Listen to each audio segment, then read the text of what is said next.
설교를 시작하면서 여러분에게 질문을 하나 드려보려 합니다. 여러분, 인생이란 무엇일까요? 네, 질문이 너무 센가요? 갑자기 시작하면서 인생이 뭐냐니. 네, 국어사전에는 이렇게 나오더라고요. 사람이 세상을 살아가는 길, 살아가는 일, 뭐 이렇게 나와요. 한자를 풀이한 것이겠죠. 네, 인생을 비유하는 말들이 참 많이 있습니다. 여러분들도 다 각자 자신이 생각하는 인생에 대해서 뭐라고 정의하는 것들이 있을 것 같습니다. 뭐 여러 표현들이 있는데, 뭐 인생은 한 권의 책과 같다, 인생 뭐 꿈과 같다, 뭐 여러 가지 비유가 있습니다. 저는 오늘 설교를 통해서 인생을 평화의 마라톤이라고 이야기하고 싶습니다. 인생은 왜 평화의 마라톤일까요? 이번 설교를 통해서 천천히 살펴보겠습니다. 말씀 11절, 그러므로 여러분은 지난날의 육신으로는 이방 사람이었다는 사실을 명심하십시오. 아멘. 이 명심하라는 동사의 헬라어 원형을 찾아봤더니 무네메라는 동사를 사용하고 있습니다. 무네메라는 동사는 원래 뜻이 명심하라라고 번역되어 있지만 기억하라라는 뜻을 가지고 있어요. 사실 우리의 인생을 생각해 볼 때 기억하는 것이 우리의 인생인 것 같습니다. 우리 인생을 되돌아봤을 때 기억하지 못하는 것들은 내 인생이라 부를 수 없지 않을까요? 우리 몸을 구성하고 있는 것은 세포, DNA입니다. 그러나 삶은 기억을 통해서 나를 형성해 나가고 있는 것 같아요. 우리 스스로에게 내가 누구인지 마음속으로 물어보겠습니다. 내가 누구냐는 이 질문에 여러분 뭐라고 답을 하시겠어요? 대뜸 제가 이렇게 묻는다면은 명확하게 대답을 하실 수 있는 분이 많지는 않을 것 같아요. 내가 누구인가라는 이 질문에 대해서 답을 할 수는 있습니다. 저는 뭐라고 할 수 있을까요? 네, 전도사라고 할 수 있겠죠. 근데 전도사는 제 직업이기도 하고 제 역할이기도 해요. 또 뭐라고 물어볼 수 있을까요? 결혼을 했으니까 남편이겠죠. 이것도 역할입니다. 제가 조금 먹는 사람입니다, 이렇게 얘기할 수도 있는데 그건 제 취향이고, 여러 가지 대답을 할 수 있지만 그 대답들이 내가 누구인지를 정확하게 나타내 줄 수는 없는 것 같습니다. 이 내가 누구인가라는 물음을 조금 어려운 말로 정체성이라고 부르더라고요. 사실 정답은 없어요. 내가 누구인가라는 물음을 나 스스로 던졌을 때 그 질문의 답이 바로 내 삶을 구성하고 있는 정체성이라고 말을 할 수 있을 것 같습니다. 나의 정체성은 내가 살아온 날들, 그 기억들이 모여서 만들어진다는 것을 우리는 알고 있죠. 사랑하면 닮는다는 말 아시죠? 네, 사랑하고 계신 분들을 보면은 정말 닮아가는 것을 보게 됩니다.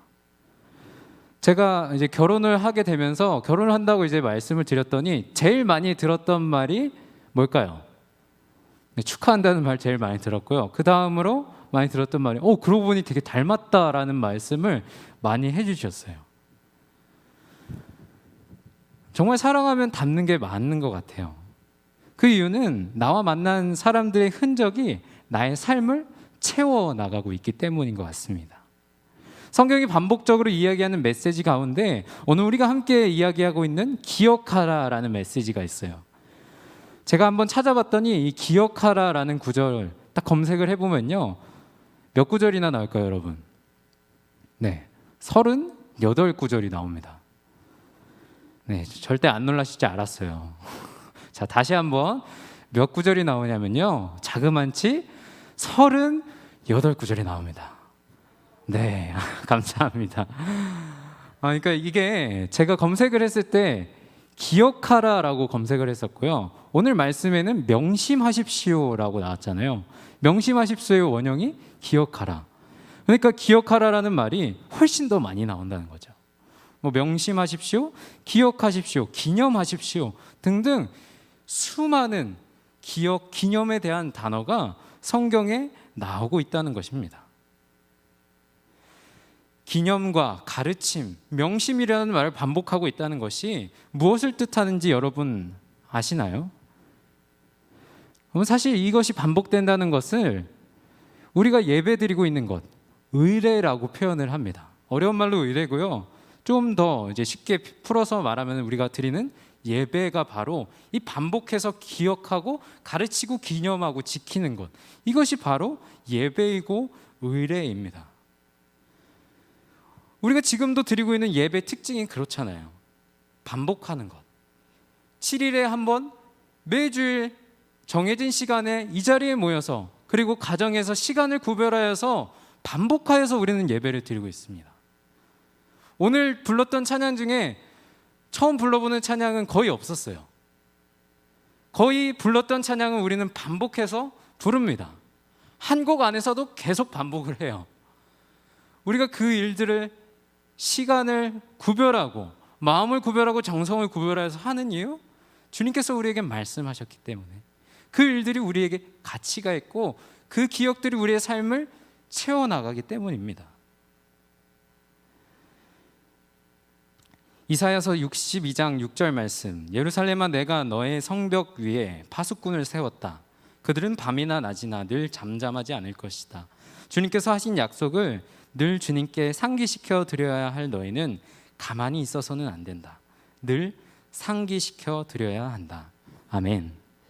우리가 주일마다 예배를 드리는 이유를 기억하고 이 시간 이 말씀을 통해서 다시 한번 깨달음을 얻기를 원해요. 여러분, 하나님을 상기시켜 드리라고 말씀하고 있어요. 여러분, 하나님이 까먹으셨기 때문에 상기시켜 드리라고 말씀하는 걸까요? 아니에요. 오히려 반대입니다. 우리가 까먹기 때문에. 그분의 사랑과 은혜가 우리를 풍성하게 채우시는데 우리가 너무 아둔하여서 늘 까먹는 것 같아요. 저 또한 마찬가지입니다. 이 교회에서 저는 대부분의 시간을 보내지만 교회 안에 물리적인 시간을 보낸다고 해서 365일 24시간 하루 내내 하나님과 동행하는 것 같지는 않아요. 그렇기 때문에 주님께서는 이렇게 말씀하시고 계십니다. 늘 상기하여라.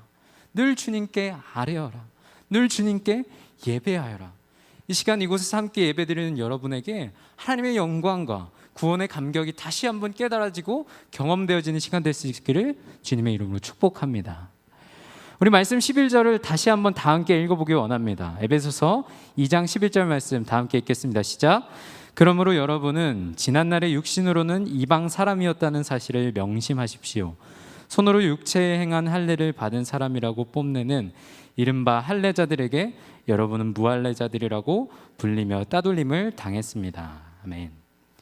여러분, 유대인들이 지금 이방인들을 가리켜서 이런 말을 했대요. 무엇이라고 말을 했죠? 할례를 받지 않은 자들아. 유대인의 특징 가운데 하나가 할례를 받았다는 것입니다. 남성의 포피 일부분을 잘라내는 것을 가리켜서 할례라고 하죠. 사실 할례는 출애굽 이후에 하나님께서 이스라엘 백성에게 명령하셨던 거룩한 의식 중에 하나였어요. 남성분들 잘 아시겠지만 포피의 일부분을 잘라내면 적게는 며칠에서 많게는 일주일 동안 움직일 수가 없어요.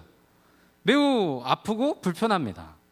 고대 사회에서 움직일 수 없다는 것은 곧 자기 자신을 방어할 힘을 잃게 된다는 거죠. 무방비 상태에 빠지게 된다는 겁니다. 누가 습격해오면 단체로 할례를 행했던 이스라엘은 지금 다 죽게 되는 상황입니다. 그럼에도 불구하고 할례를 했던 이유는 무엇일까요? 단순히 하나님이 하라고 하셨으니까? 우리의 믿음이 그렇다면 조금 곤란할 것 같아요.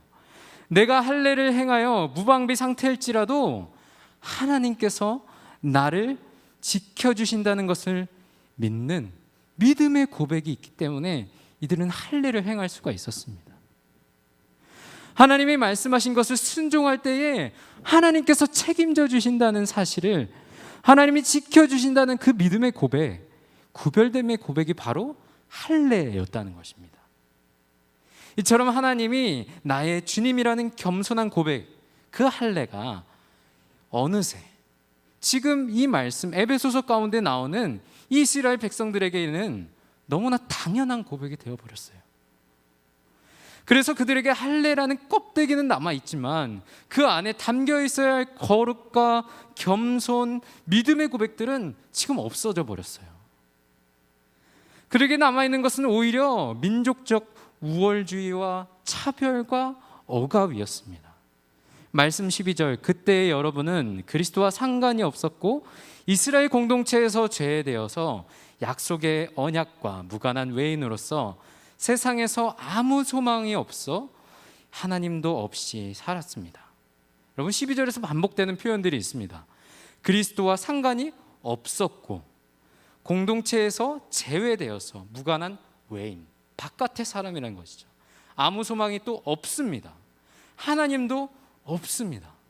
없다는 표현이 계속 반복되고 있고요, 또 밖에 있다는 표현이 반복되고 있습니다.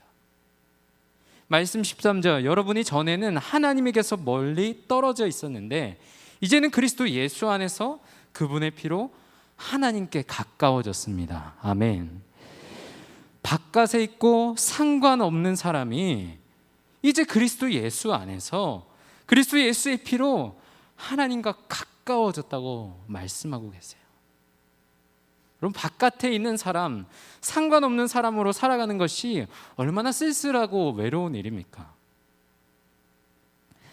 어린 시절에 제가 부모님께 거짓말을 한 적이 있어요. 거짓말을 지금은 안 하는데 어린아이가 거짓말을 한 겁니다. 어린아이가 거짓말 해봤자 얼마나 잘 하겠어요. 뻔한 거짓말을 하죠, 어른이 보기에는. 그러니까 다 티가 났죠. 부모님이 이렇게 물으셨어요. 너 이거 맞아? 진짜 맞아? 너의 말이 맞아? 그때 싹싹 빌었어야 됐는데 제가 빌지 않고 오히려 더 팍팍 우겼어요. 그러니까 거짓말을 낳게 되는 거 여러분 아시잖아요. 그러다가 이제 부모님이 결국에는 제 그 거짓말을 다 들춰내시고 산산이 박살 내셨어요. 그리고는 이렇게 말씀하시더라고요. 나는 거짓말하는 아들 둔 적이 없어. 그러니까 내가 사준 옷 다 벗고 내 집에서 나가라, 이렇게 말씀을 하시더라고요. 네, 그 당시에 제가 한 7살 이때쯤으로 기억을 하는데 아직까지도 기억을 나는 거 보니까 굉장히 충격적이었던 경험이었죠. 저희 집이 아파트였고요, 5층이었는데 5층 중에서 저희가 3층이었어요. 그러니까 빨개벗고선 쫓겨난 거예요 지금. 네, 여기까지만 하겠습니다. 그 뒤는 더 이상 말씀드리지 않겠습니다. 바깥에 있는 사람, 상관없는 사람으로 사는 것이 얼마나 어렵고 힘든지 여러분도 잘 아실 것이라고 생각을 합니다. 하다못해 이런 말도 있잖아요. 집 나가면 무슨 고생? 네, 그렇습니다. 여러분께서 말씀해 주셔서 감사해요. 하나님 아버지께서 우리를 기다리신다고 오늘 성경에서도 말씀하고 계세요. 그리고 오늘 본문 말씀이 그분을 우리의 평화다라고 말씀해 주고 계십니다. 우리 에베소서 2장 14절 말씀 다 함께 한번 읽어볼까요? 다 함께 에베소서 2장 14절 있습니다. 그리스도는 우리의 평화이십니다. 그리스도께서는 유대 사람과 이방 사람이 양쪽으로 갈라져 있는 것을 하나로 만드신 분이십니다. 그분은 유대 사람과 이방 사람 사이를 가르는 담을 자기 몸으로 허무셔서 원수된 것을 없애시고, 아멘. 여러분, 평화를 뜻하는 헬라어는 에이레네라는 헬라어를 쓰고 있습니다. 이 에이레네는 결합하다라는 동사의 에이로에서 유래되었어요. 즉 성경이 이야기하는 평화의 뜻은 다시 하나 되게 하는 결합을 뜻하고 있습니다. 무엇이랑 하나가 되는 것일까요? 근본적으로 볼 때 죄로 인해 주님과 멀어진 우리가 예수 그리스도의 십자가 부활로 다시 주님께 접붙임 받는 하나됨, 그것이 바로 에이레네의 본질입니다. 또 오늘 말씀 14절에 보면은 그분은 유대 사람과 이방 사람 사이를 가르는 담을 자기 몸으로 허무셔서 원수된 것을 없앴다라고 말씀하세요. 자기의 몸으로 막힌 담을 허무시는 분, 그분이 바로 우리가 믿는 예수 그리스도시고 그분이 바로 우리가 고백하는 평화인 줄로 믿습니다. 우리는 오늘 예배를 시작하며 오늘 우리에게 주신 성서일과 말씀 가운데 시편 말씀을 함께 선포했어요. 시편 23편 말씀을 선포했습니다. 에베소서 2장 말씀과 시편 23편을 한데 묶어서 성서일가로 선정한 데는 다 이유가 있어요. 우리 다시 한번 에베소서 말씀을 바탕으로 시편 말씀을 한번 묵상해 봤으면 좋겠는데요. 시편 23편 1절의 말씀, 주님은 나의 목자시니 내게 부족함 없어라. 자기의 몸으로 막힌 담을 허무셔서 하나님과 원수된 우리를 평화의 길로 인도하시는 분, 그분이 나의 목자가 되시니 내게 부족함이 없습니다. 이렇게 에베소서 말씀과 연결하여서 우리가 묵상할 수 있을 것 같아요. 2절 말씀, 나를 푸른 풀밭에 누이시며 쉴 만한 물가로 인도하신다. 주님의 품을 떠났던 우리가 예수 그리스도 십자가로 다시 그분과 하나 되었다는 것은 나를 푸른 풀밭, 쉴 만한 물가로 인도하심입니다 라고 우리가 묵상할 수 있을 것 같습니다. 3절 말씀, 나에게 다시 새 힘을 주시고 당신의 이름을 위하여 바른 길로 나를 인도하신다. 아멘.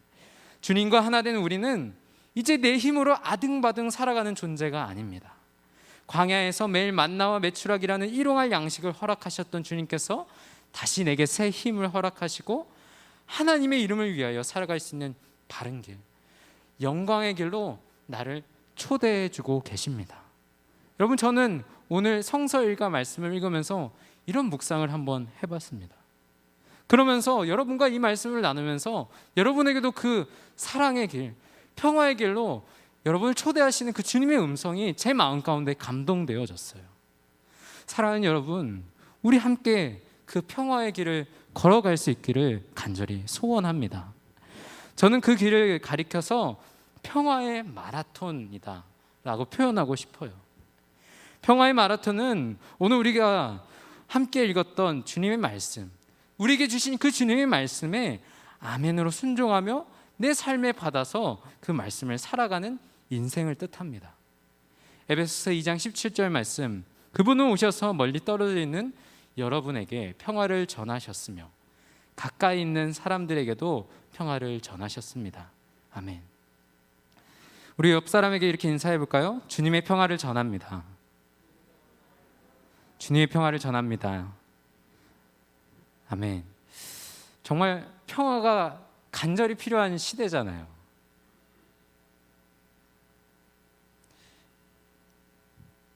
평화라는 단어를 생각했을 때 우리가 살아가고 있는 시대와 동떨어져 있다 생각할지도 모르겠어요. 그렇지만 어려움의 여부와 상관없이 우리에게 변함없이 주시는 주님의 평화가 반드시 있습니다. 아니면 오히려 더 어렵기 때문에 우리에게는 주님의 평화가 더욱 간절합니다. 여러분에게 평화는 무엇인가요? 한 교회 목사님이 초등학생 어린이들에게 이 질문을 했어요. 너희들에게 평화란 무엇이니? 이렇게 물으니까 여러 답변이 있었지만 목사님의 마음을 참 아리게 하는 답변이 있었대요. 다문화 가정에서 태어나 피부색이 다른 아이가 이렇게 평화에 대해서 답을 했대요. 저에게 평화는 저를 차별하는 저 친구를 용서하는 거예요. 이렇게 답을 했대요. 여러분, 우리는 어쩌면 나도 모르게 평화를 막는 장벽을 세우고 있는 사람일지도 모르겠습니다. 이방인과 유대인을 나눴던 이스라엘 사람들, 선민의식에 젖어있던 사람이 바로 내가 아닌지도 모르겠어요. 예수님의 십자가가 막힌 담을 허물고 평화로 우리를 묶어서 한 가족이 되게 하셨다고 오늘 성경은 말씀하고 있어요. 평화의 마라톤이라는 삶을 예수님께서 우리에게 선물로 주셨다는 말씀입니다. 그러나 예수님의 십자가로 막힌 담을 허물었을지라도 우리가 늘 행복하고 늘 평화로울 수만은 없습니다. 마라톤이라는 게 그렇잖아요. 승리의 소식, 평화의 소식을 전하기 위해서 마라톤 평원에서부터 42.195km 쉼 없이 달려왔던 아테네 병사 페이디피네스, 그 병사는 이 평화의 소식, 승리의 소식을 전하고 나서 장렬하게 전사했다고 해요. 우리가 주님 나라 가는 그날까지 믿음의 길을 걸어가는데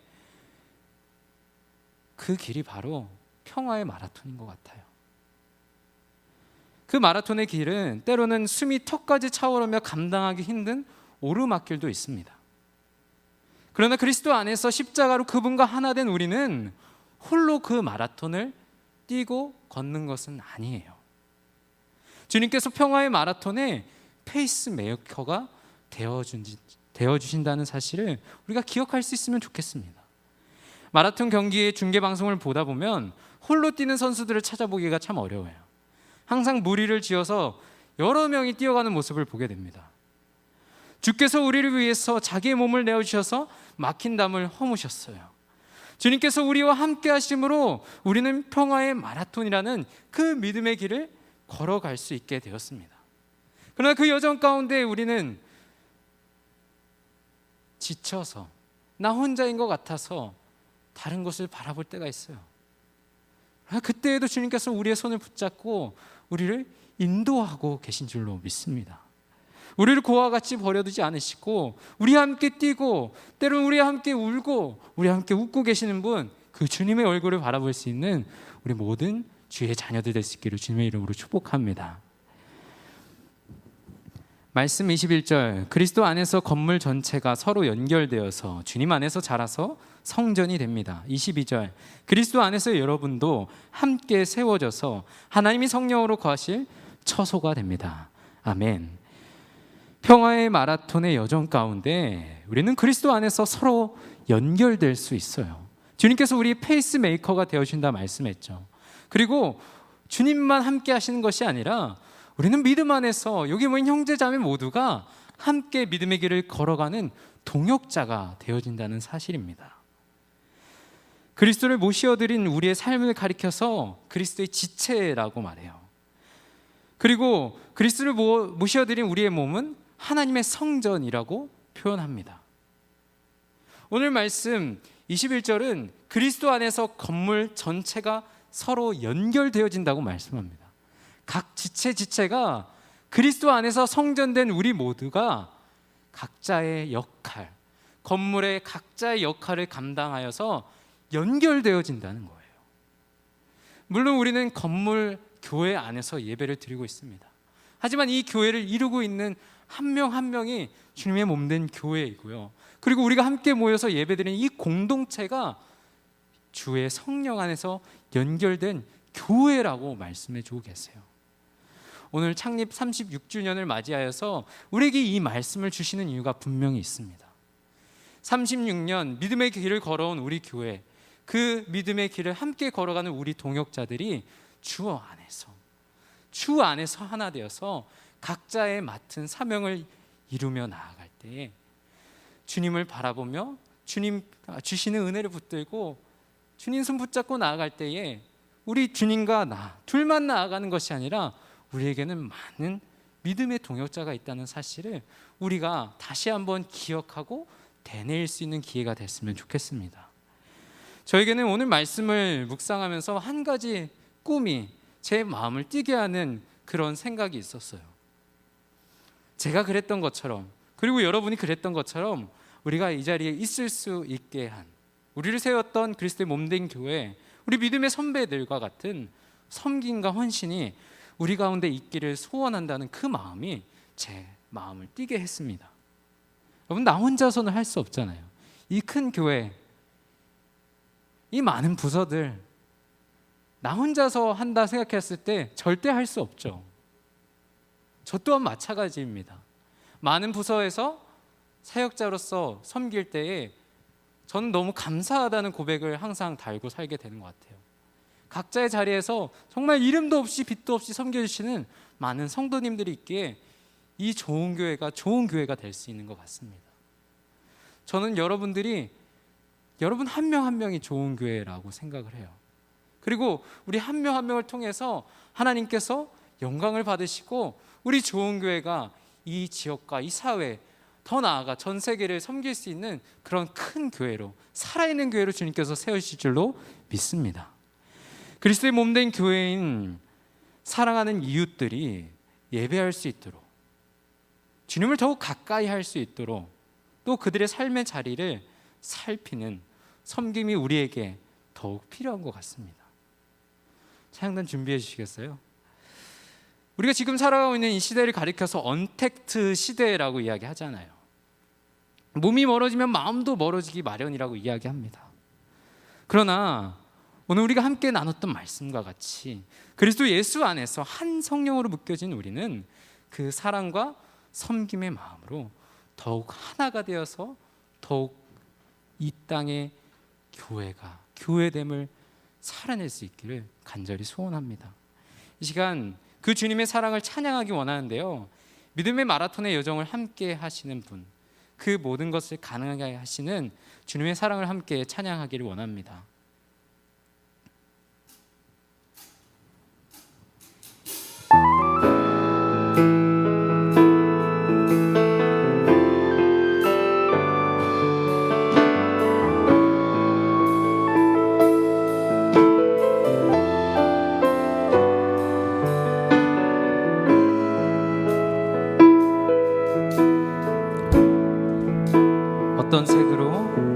어떤 색으로 그릴 수 있을까? 하나님 그 사랑, 넘치는 사랑 온 땅에 차올라. 에덴의 복이 되었네. 수만 가지 색채로 넘쳐나는 전나무와 찬란한 빛. 어떤 말들에 담을 수 있을까?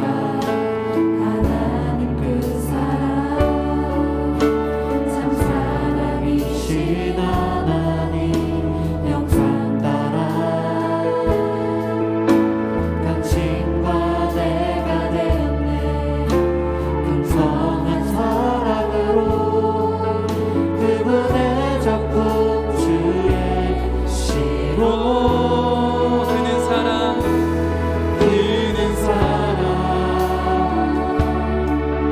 사랑에서 사랑으로 그는 사랑 끊임없이 기다리시는 그는 사랑으로 죽음까지 거친 십자가의 길 걸으시네. 그는 사랑 사랑에서 사랑으로 그는 사랑 깊은 어둠 밝은 빛으로 그는 사랑으로 부활까지 영원한 사귐으로 이끄시네. 그는 사랑. 우리 다시 한번 찬양할 텐데요, 이 그는 사랑이라는 이 가사가 저의 마음에는 그는 평화라는 메시지로 다가왔어요. 주의 사랑이 있는 마음마다 주의 평화가 가득하기를 소망하는 마음 가지고 우리 다시 한번 찬양했으면 좋겠습니다. 어떤 색으로 그릴 수 있을까? 어떤 색으로 그릴 수 있을까? 하나님 그 사랑, 넘치는 사랑 온 땅에 차올라. 에덴의 복이 되었네. 수만 가지 색채로 넘쳐나는 전나무와 찬란한 빛. 어떤 말들에 담을 수 있을까? 하나님 그 사랑, 참 사랑이신 하나님 영상 따라 당신과 내가 되었네. 풍성한 사랑으로 그분의 작품 주의 시로 그는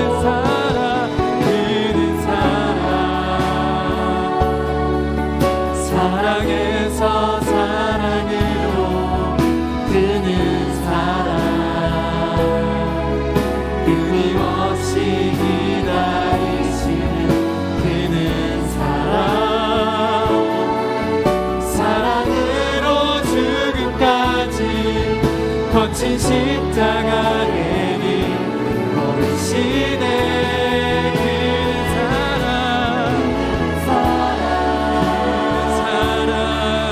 사랑에서 사랑으로 그는 사랑